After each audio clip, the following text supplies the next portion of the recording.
Pastor Doug here from Crossroads. It's great to be with you. I hope that today's message will draw you closer to Jesus. All right, we're going to start out with a little bit of confession this morning. Are you ready for this? Okay. How many of you have ever run out of gas in your car? How many have ever run out of gas? Yeah, okay, quite a few of us. All right. How many of you have ever run out of gas in your car multiple times? Oh, yes. Fewer, but still quite a few. I would have to count myself among those who have run out of gas in their car multiple times. Now, it has been a very long time since this has happened to me, but it happened several times. It even happened to me one time when I was not the one driving.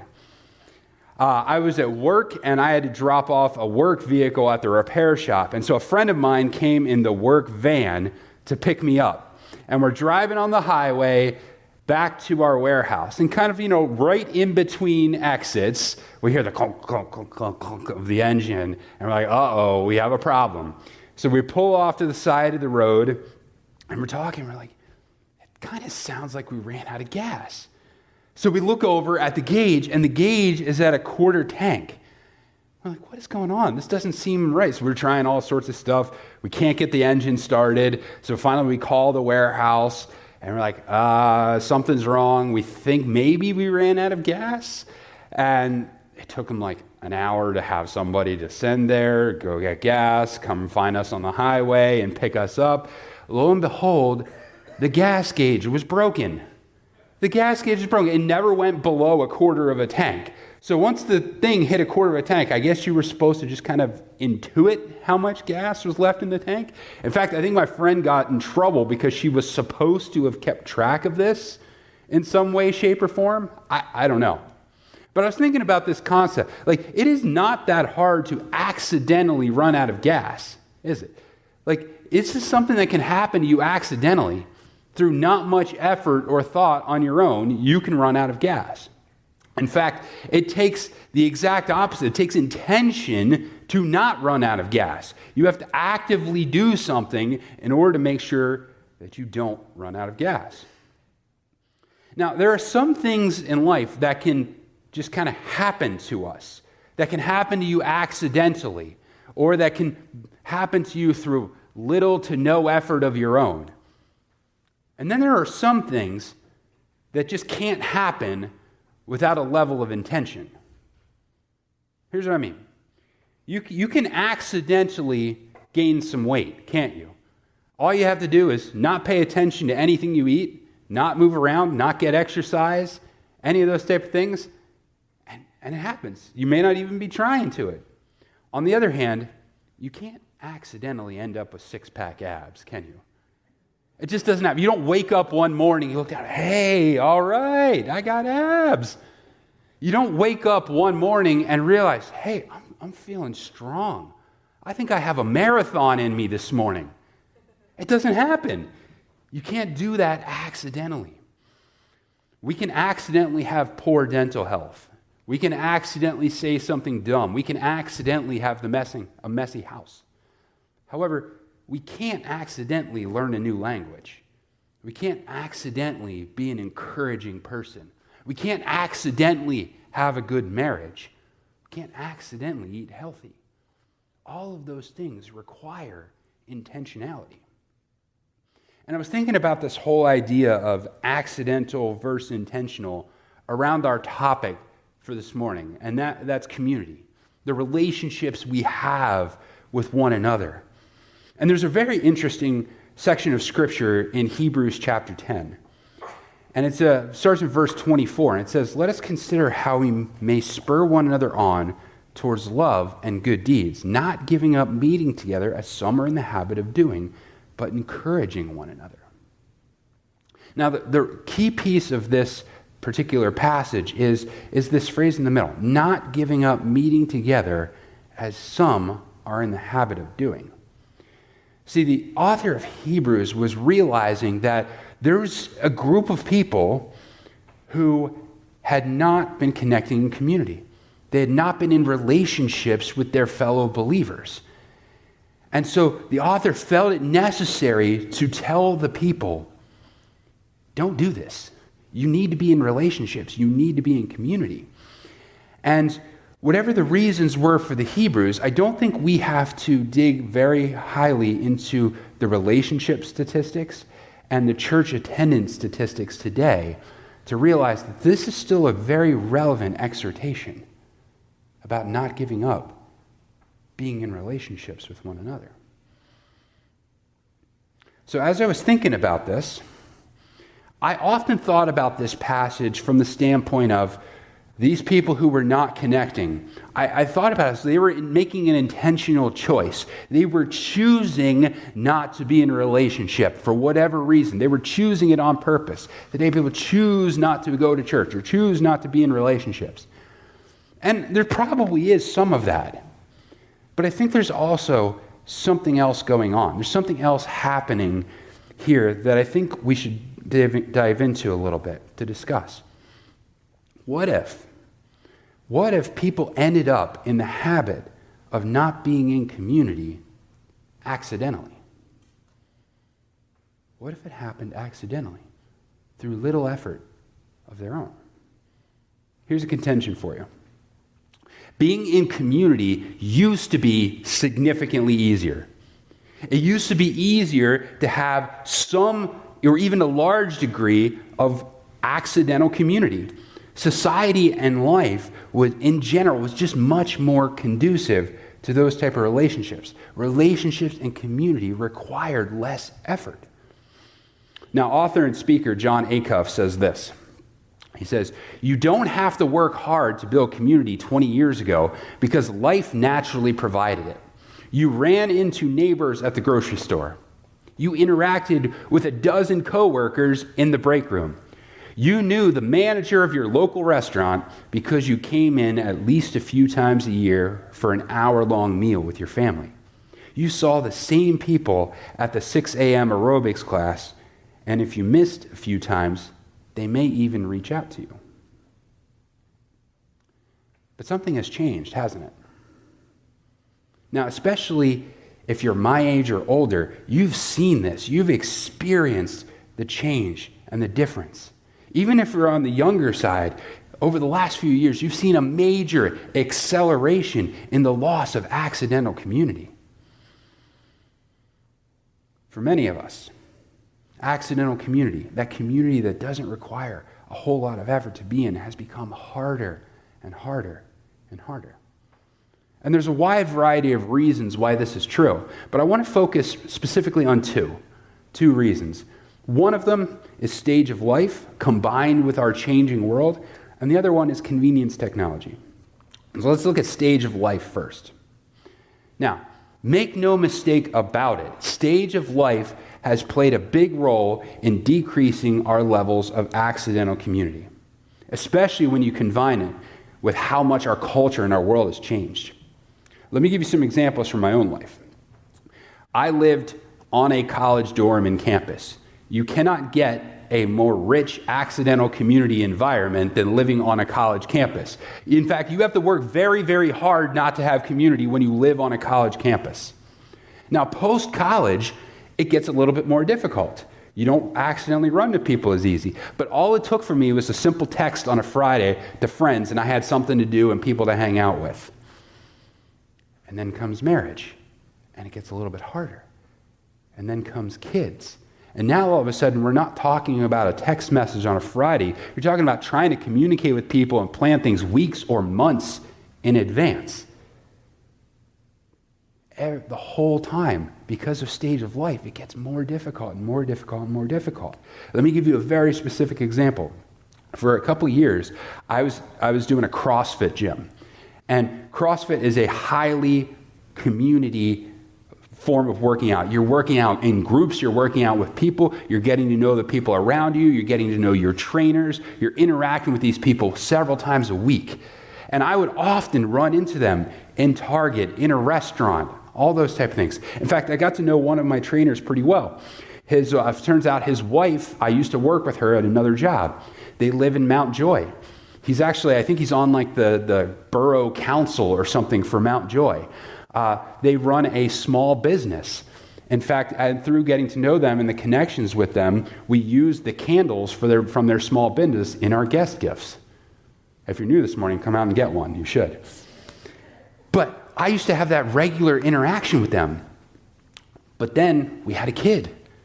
Now all of a sudden my schedule has changed. It becomes harder for me to make the same class times that I used to make. Not to mention it's an expensive gym. And so as a result of natural life change, I switched to a gym that's much cheaper where I can work out kind of whenever I want. It's the same workouts, but now it's significantly less community, significantly less relationship. And at each stage, it becomes more and more possible to lose community. Maybe you've experienced some of this.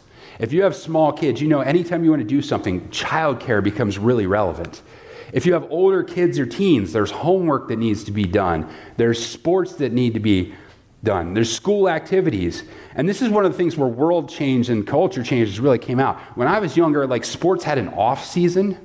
Like you did a sport and then it was done.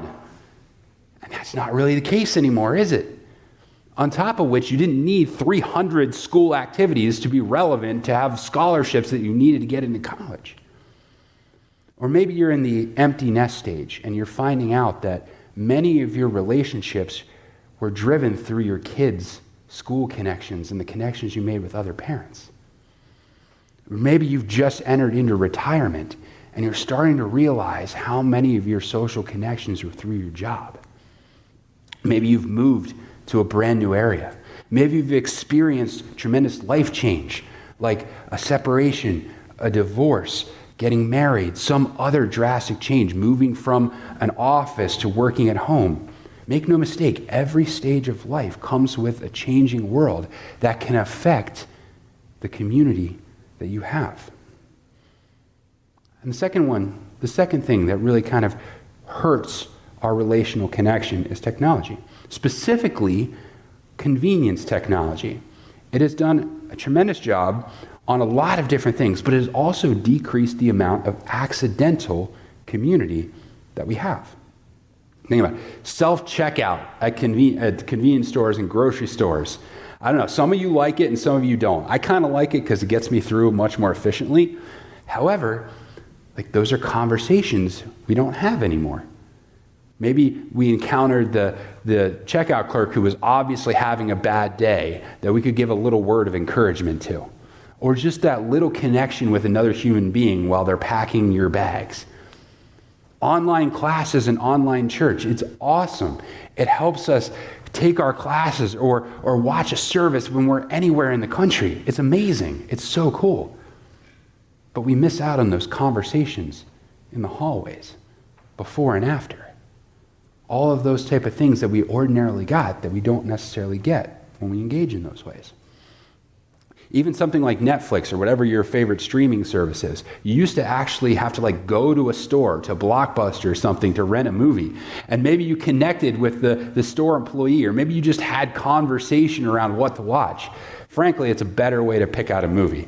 I don't know how many of you had the experience where you're scrolling through something and in 40 minutes trying to figure out what you're watching and then you just give up. Okay, there's something that's a loss there.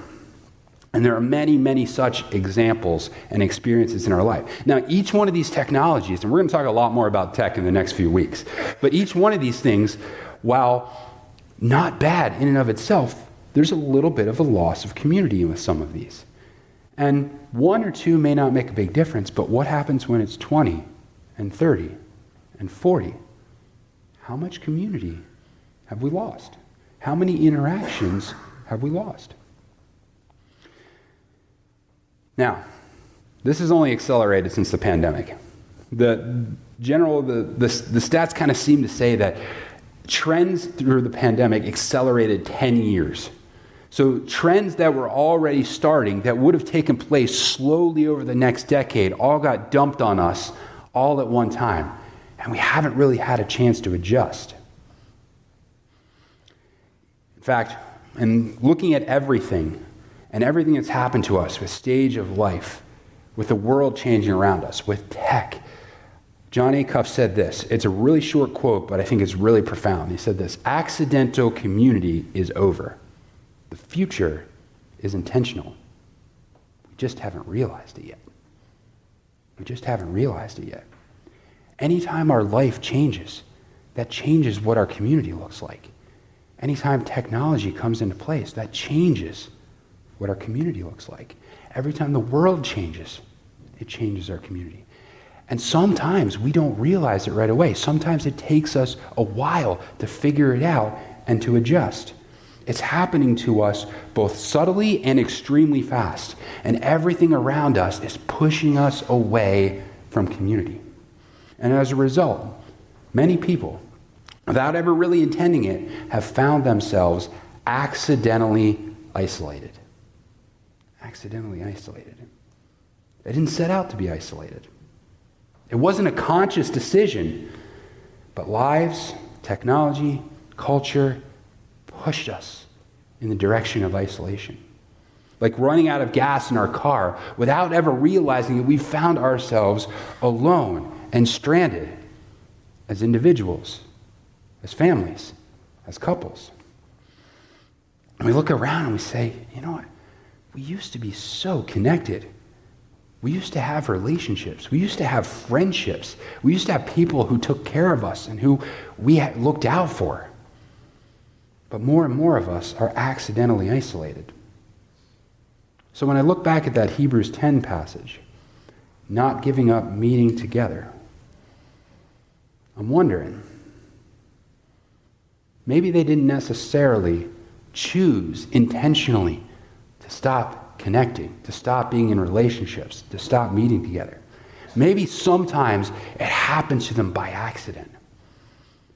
It came upon them suddenly and they found themselves isolated from their relationships, from those connections with their fellow believers.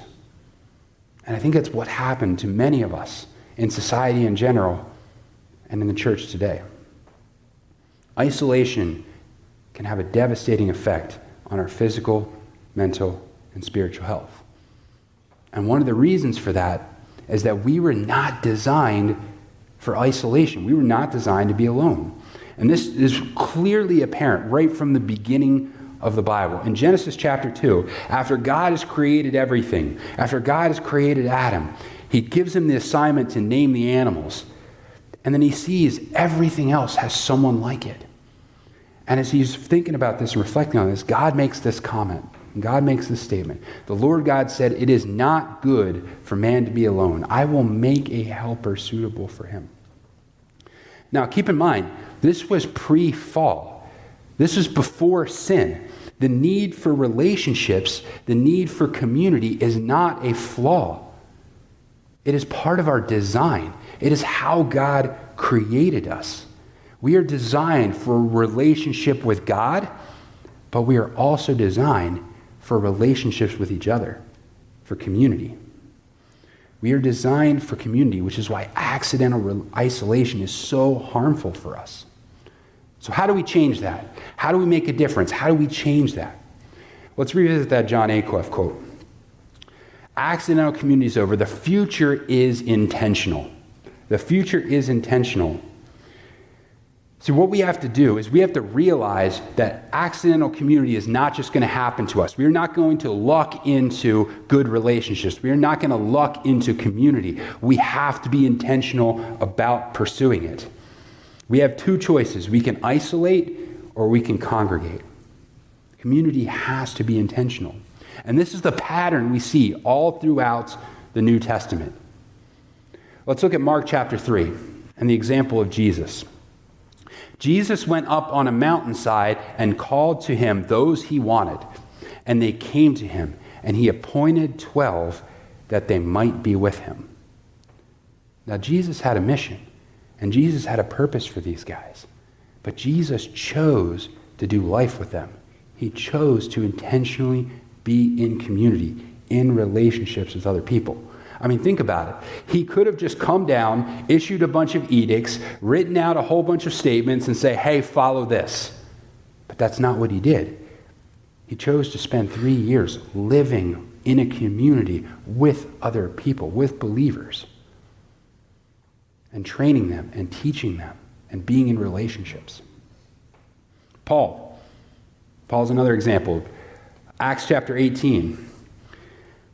Then he went and he met a Jew named Aquila, a native of Pontus, who had recently come from Italy with his wife Priscilla. This was when Paul arrived in Corinth.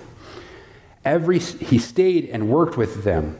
Every Sabbath, he reasoned in the synagogues, trying to persuade the Jews and the Greeks. And the next verse. So Paul stayed in Corinth for a year and a half, teaching them the word of God.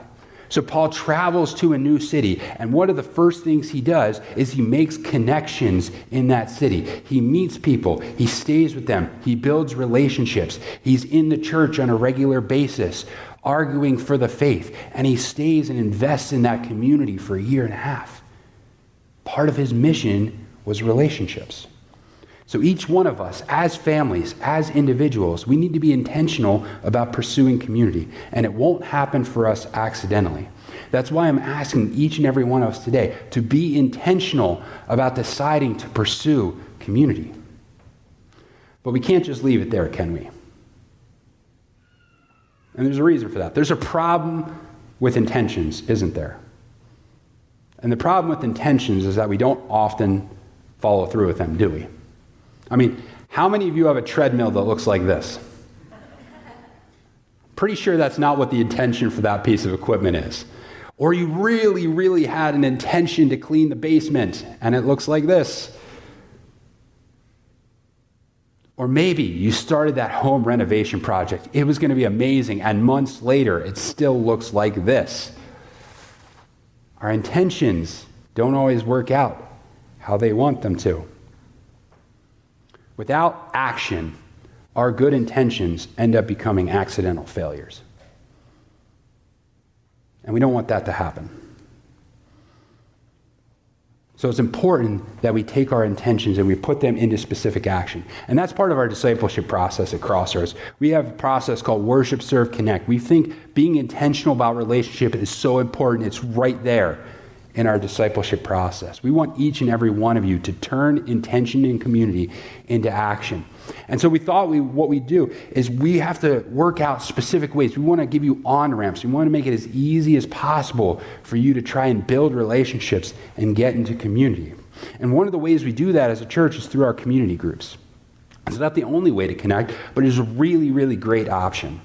Community groups meet every year from September through March. They usually meet twice a month. Most of them are around the community in the local area. A few of them are here at church. And they are designed to help you build intentional community. There's time marked out in each session for connecting and for talking about what's going on in your lives and what's relevant. And joining and attending a community group really is one of the best ways that you can be intentional and put that intention into action about connecting and being in community. But I don't just want you to take my word for it. I want you to hear from somebody who is actually in one of our community groups. So I'd like to welcome Claudia Dennis up to the stage.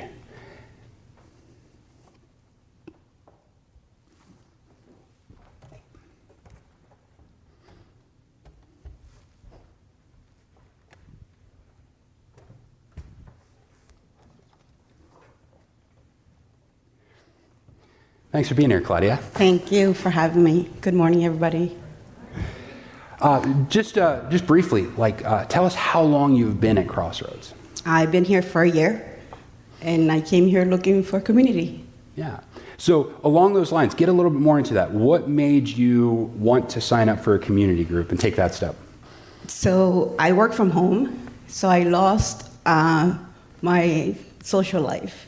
So for me, being part of a group was very important. So when I first joined Crossroads, it was the first thing I looked for.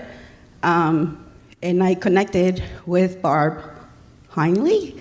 And actually, I didn't know it was her. She actually, in one of the services, she came and approached me and introduced herself. And when I signed up for the group, she was the leader, but I didn't know it was her. So when I first got there to the first meeting, and I saw her, and I'm like, oh, great. So I know one person in this group. So that was one of like the biggest things, because I was joining a group that I didn't know I was going into. Like, I didn't know anybody, but my intention was, I want to make community. I want to know people that I can share my life with as well. Oh, that's great. Thank you. Talk about what have the relationships you developed? What has your group experience been like? What have those relationships been like over the last year for you? They've been family connections. It's a group where I can go and I can share and not feel ashamed. Sometimes when you want to share something, you really kind of hold back because you don't know if it's a safe place to do it.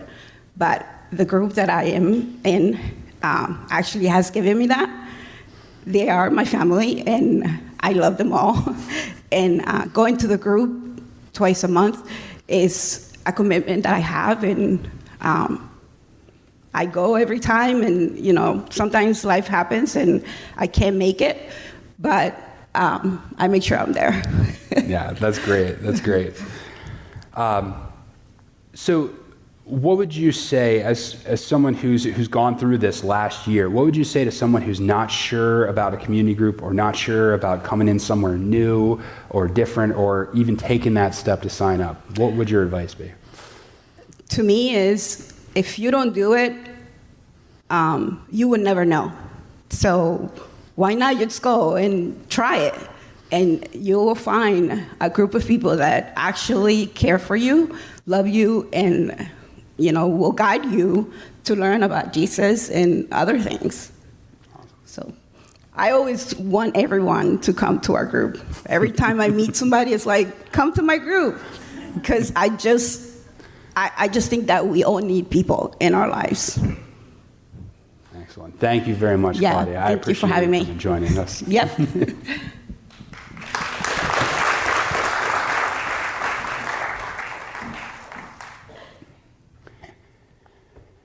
So I hope you'll consider joining us as part of our group, our group's ministry. There's a lot of ways that you can do that. You can sign up via the QR code in your bulletin. You can go right on your Church Center app. It's right down there in the middle. Hit groups, hit community groups, and then find one that works for you. You can visit the table out there in the lobby. If you have any questions about groups or need help signing up, we'd love to be able to connect with you. And if you don't see a group that meets your needs, let us know. If there's enough people that have a similar need, we'll create something. We'll make sure it happens.